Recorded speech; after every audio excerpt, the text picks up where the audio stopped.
Motorcyclette.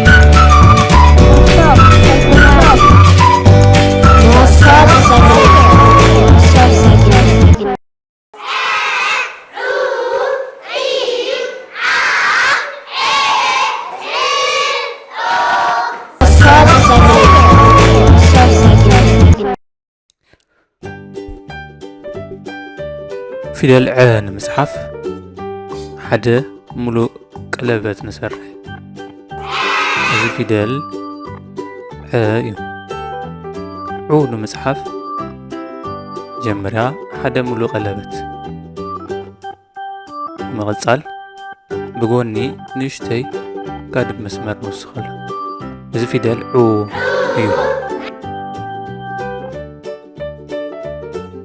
فيدال عي نمسحف جمرا نشتي ملو قلبت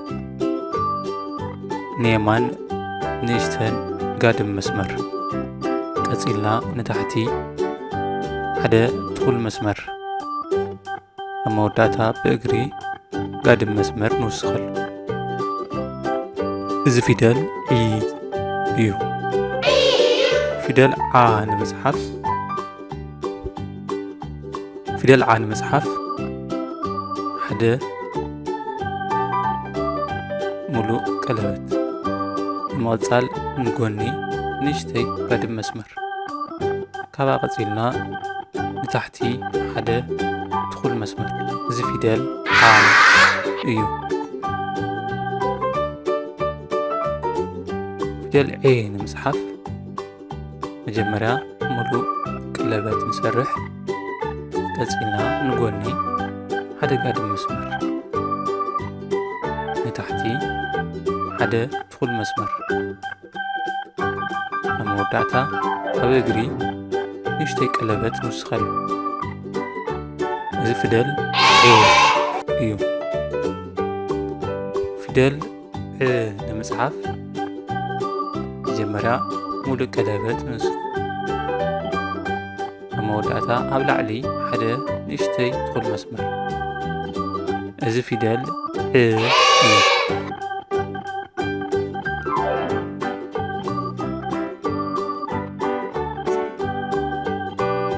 فيدال عو نمسحف جمرا حدا ملو قلبت قصيلنا كاب يمان ناب صقام حدا سياف مسمر نتحتي نسرح إذا فيدال عو ايو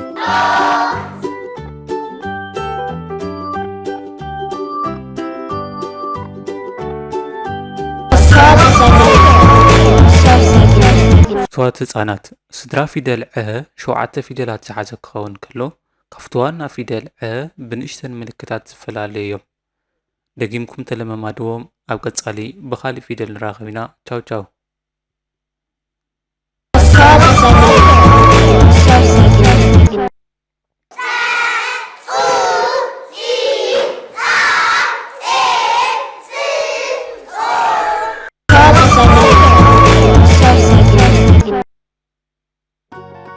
فيدال ፅ ንምስሓፍ መጀመርያ ሙሉእ ቀለበት ንሰርሕ ቀፂልና ኣብ ማእኸል ሓደ ጋድም መስመር ንውስኸሉ እዚ ፊደል ፀ እዩ።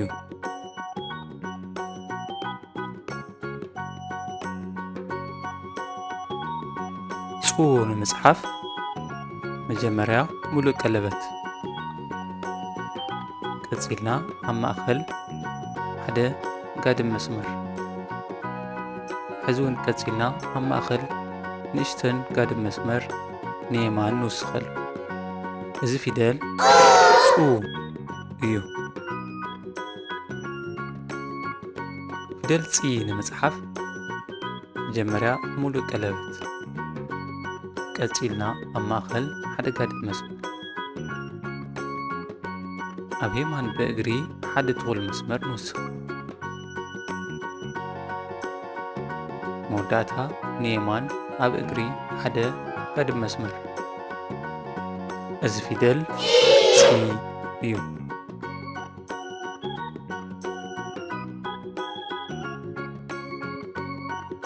ፊደል ፃ ንምፅሓፍ መጀመርያ ሙሉእ ቀለበት ንሰርሕ ቀፂልና ኣብ ማእኸል ሓደ ጋድም መስመር ንውስኸሉ። ቀፂልና ብየማናይ ጎኒ ኣብ እግሪ ሓደ ጥኹል መስመር ንውስኽ። እዚ ፊደል ፃ እዩ።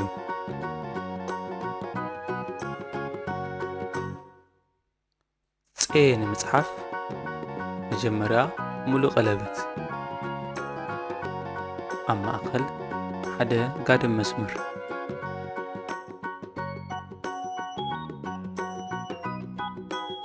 ብየማናይ ጎኒ ኣብ እግሩ ሓደ ጥኹል መስመር ኣብ መወዳእታ ኣብ እግሪ ቀለበት ንውስኸሉ። እዚ ፊደል ፄ እዩ።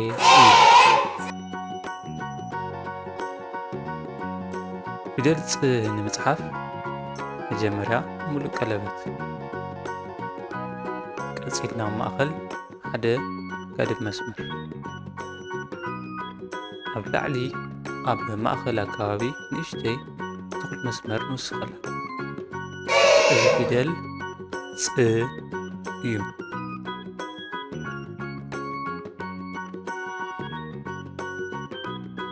ጾ ንምጽሓፍ መጀመርያ ሙሉእ ቀለበት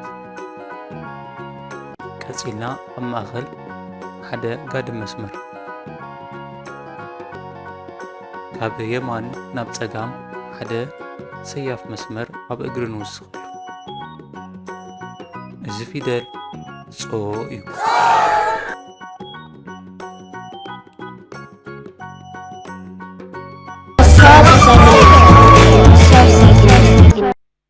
ፍትዋት ህፃናት ሲድራ ፊደል ፀ 7 ፊደል ዝሓዘ ክኸውን ከሎ ነንሕድሕዶም ካብቲ ዋና ፊደል ፀ ብንእሽተን ምልክታት ዝፈላለዩ እዮም። ደጊምኩም ተለማመድዎም። ኣብ ዝቕፅል መደብ ንራኸብ ኢና። ቻው ቻው።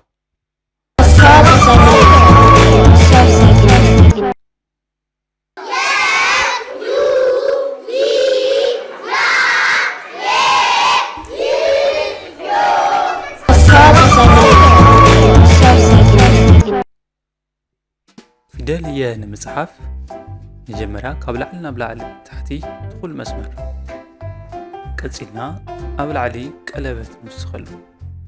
እዚ ፊደል የ እዩ። ዩ ንምጽሓፍ ካብ ላዕሊ ናብ ታሕቲ ጥኹል መስመር ኣብ ላዕሊ ቀለበት ንውስኸሉ። ትሕቲልና ኣብ ማእኸል ንእሽተይ ጋድም መስመር ንውስኸሉ። እዚ ፊደል ዩ እዩ።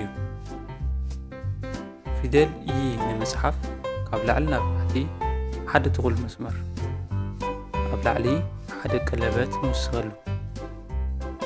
ትሕቲልና ኣብ ማእኸል ሓደ ጋድም መስመር ጸኒሕና ንታሕቲ ንእሽተይ ጥኹል መስመር ካብኡ ቀፂልና ድማ ንእሽተይ ጋድም መስመር ንውስኽ።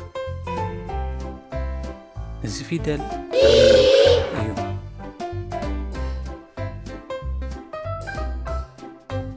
ያ ንምጽሓፍ መጀመርያ ሙሉእ ቀለበት ኣብ ላዕሊ ካብ ጸጋም ናብ የማን ሓደ ሰያፍ መስመር ንስምር። መሊስና ካብ የማን ናብ ጸጋም ሓደ ጋድም መስመር ንውስኸሉ። እዚ ፊደል ያ እዩ። ፊደል ኤ ንምጽሓፍ ካብ ላዕሊ ናብ ታሕቲ ሓደ ጥኹል መስመር ኣብ ላዕሊ ሓደ ዓብዪ ቀለበት ቀፂልና ትሕቲልና ማእኸል ንእሽተይ ጋድም መስመር ንውስኸሉ። ኣብ መወዳእታ ንእሽተን ቀለበት ንውስኸሉ። እዚ ፊደል የ እዩ። ይ ንምጽሓፍ ኣብ ላዕሊ ሓደ ሙሉእ ቀለበት ካብ ጸጋም ናብ የማን ሓደ ሰያፍ መስመር ሕዚ ድማ ካብ የማን ናብ ጸጋም ሓደ ሰያፍ መስመር። እዚ ፊደል ይ እዩ። ዮ ንምጽሓፍ ካብ ላዕሊ ናብ ታሕቲ ሓደ ጥኹል መስመር ኣብ ላዕሊ ሓደ ቀለበት ንውስኸሉ። ሕዚ እውን ኣብ ላዕሊ ኣብ ማእኸል ንእሽተይ ጋድም መስመር ንውስኸሉ። እዚ ፊደል ዮ እዩ።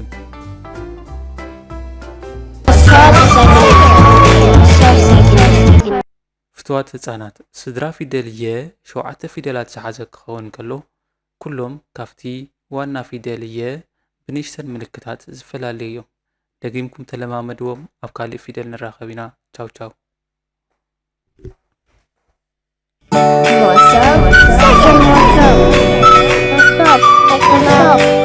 Moça, second. Moça,